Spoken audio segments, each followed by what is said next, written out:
Hello, my name is Crystal Garcia, and today I'm going to be talking about the cardiac response to acute resistance exercise within this video. An acute response is the immediate response to the body's movement, meaning that going through exercise, they're going to be automatically responding by increasing their heart rate, which is going to be elevating their oxygen consumptions and so on and so forth to make sure that they're able to rapidly assist whatever they need within the body, and that would be an acute sudden response as a whole. Resistance training is an exercise that allows the muscle to be able to contract against an external resistance, meaning that it's going to be leading to the increase in strength, power, hypertrophy, or endurance. As a whole, it's most commonly known and categorized in anything that has to be doing with lifting weights, because that's an actual visual indication that it's going to be going against an external resistance, and that's the most common. Overall, this article is going to be discussing the relationship or the comparison between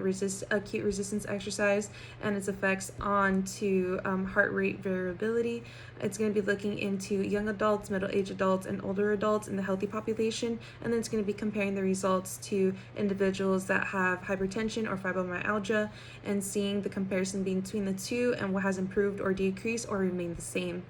And I thought it was an interesting choice to see if it does create a complete difference within the young to the healthy population, not just the population that's going to be affected by a disease or have underlying conditions that are going to be easy to improve with positive change in routine or lifestyle as a whole.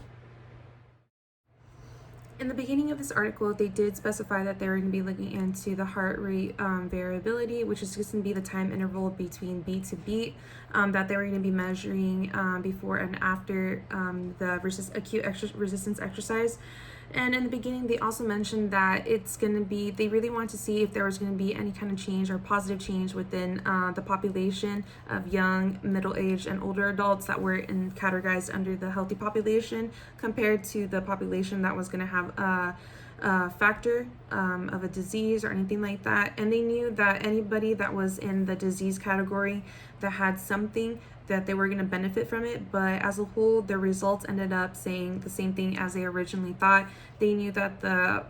the healthy population wasn't going to have any little to none of a change, so meaning they basically stayed the same. It was nothing revolutionary. They didn't see any differences really that was going to make a change. And of course, the population that had a disease, they did change and did have a positive change as a whole when it came to the heart rate variability. Article number 2 is going to be looking at an overall review of the cardiovascular response to resistance exercise, and it's going to be looking at the acute responses, meaning that it's going to be looking like right after the results after resistance exercise training. So as a whole, it's going to be looking at the healthy population of young and older adults. It's going to be not referencing back to, but we can do a comparison between Article 1 to Article 2, looking at the different kind of aspects that are improved or remain the same for the cardiovascular response to resistance exercise. Looking at the heart rate response to acute resistance exercise through between young males and older adult males, we were able to see that there was little to no difference between the deadlift and or the leg extension differences between the heart rate before and after exercise. It was also seen or to be influenced by the heart rate response by the contracting muscle mass. So since that was different between each of the males, it was difficult to see if there was any major changes because this was tested over a wide range of people that had weightlifting backgrounds.